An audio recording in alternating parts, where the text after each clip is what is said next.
In parashat Veyechi, we read of the last time that Yosef cries. Yosef, from the beginning of his narrative, cried seven different times. The first 3 times that Yosef cries, he's crying the tears of a man alone, a man in anguish, by himself, disconnected from his family. When the brothers first arrive, he runs off to a room, hides in the corner, and cries by himself. And once again, he cries in order to hide his own identity. And then finally, V'lo yachol Yosef lihitapek, he can't hold himself in any longer. After Yehuda's soliloquy, and he calls out and he cries one last time. His tears are so loud that all of Beit Paro hears. These are the tears of a man alone. And then Yosef has 3 more tears. This set of tears is really very different. These are the tears of a healthy man. The tears of his embrace with Binyamin, his beloved brother. The tears of his embrace with Yaakov, with his father, for so many years, wondering what will be. And finally, the tears of the passing of Yaakov, the passing of his father. But then we're told at the end of parashat Veyechi of one last set of tears. A crying that is so painful, it's so tragic, that it almost leads me to tears. We read soon after the passing of Yaakov, the brothers are terrified. The brothers are afraid that Yosef will take revenge, and they say, Vayomru lu yistamenu Yosef, maybe Yosef still hates us. He'll take revenge. V'hashev yajiv lanu et kol hara'ah. He'll repay us all the evil, all the terrible things that we did to him. And what do the brothers do? They lie one last time. They say, Yosef, we spoke to Dad. He said you should forgive us. And what's Yosef's response? Vayef Yosef. Yosef calls out in tears, oh God, what's happened to my family? My brothers don't even trust me.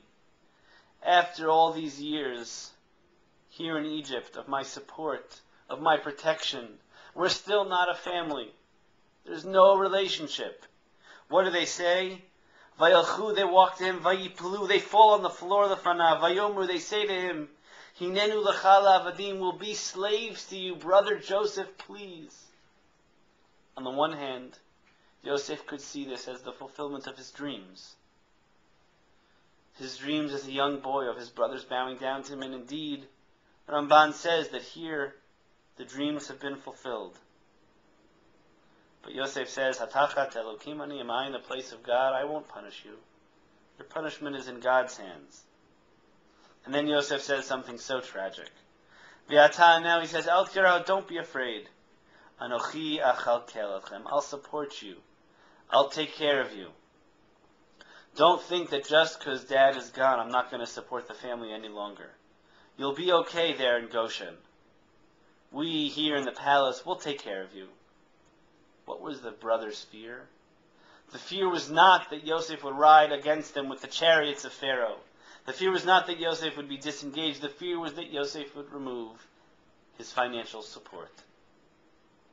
There's no trust. There's no love. All it is dependence.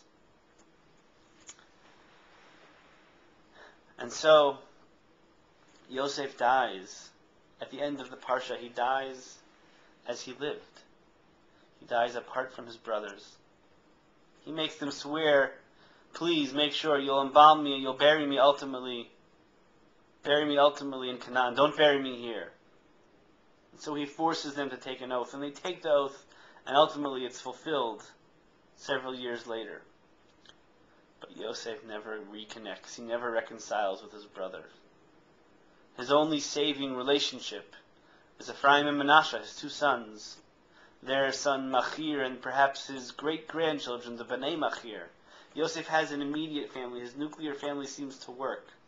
But when he goes beyond, he can't seem to connect to his brothers. He's never able to bring the family back together. They depend on him for financial support. Once he's gone, they're afraid that they'll be lost. And then Yosef tells them one last thing. Yosef says, Vayomer Yosef elachav, he says to them, don't worry, Anochi met, I'm about to die, but Ve'elohim pakod yivkod etchem, God will certainly remember you. Ve'e'ela etchem min ha'aretz hazot, and God will take you out of this land. to the promised land, to Eretz Canaan. Apparently, even now, before Sefer Shemot begins, Bnei Yaakov are stuck in Goshen. They may or may not be fully enslaved, but they can't get out. They're entrenched. They're so dependent upon the support of the palace. They can never leave, now that Yosef will be gone. Our brothers and sisters, as I recite these words in the land of Israel, are at war in Gaza. And God forbid that they should feel alone, that they should feel that terrible pain that Yosef seems to have felt, that sense that nobody cares, that your family has abandoned you. And so we continue to do our part here in Chutz La'aretz. We say our Tehillim, we say our Mishaberachs, and they take their guns and their planes and their weapons and their tanks, and they do their best to ensure the physical safety of the people of Israel. We stand with them in their time. We stand with them in solidarity. Encourage everybody to join us this Sunday evening at 6 p.m. at the JCC for a rally of solidarity, standing with our brothers and sisters in the land of Israel, so that they should never have to call out in the tears of Yosef, the tears of loneliness. Shabbat Shalom.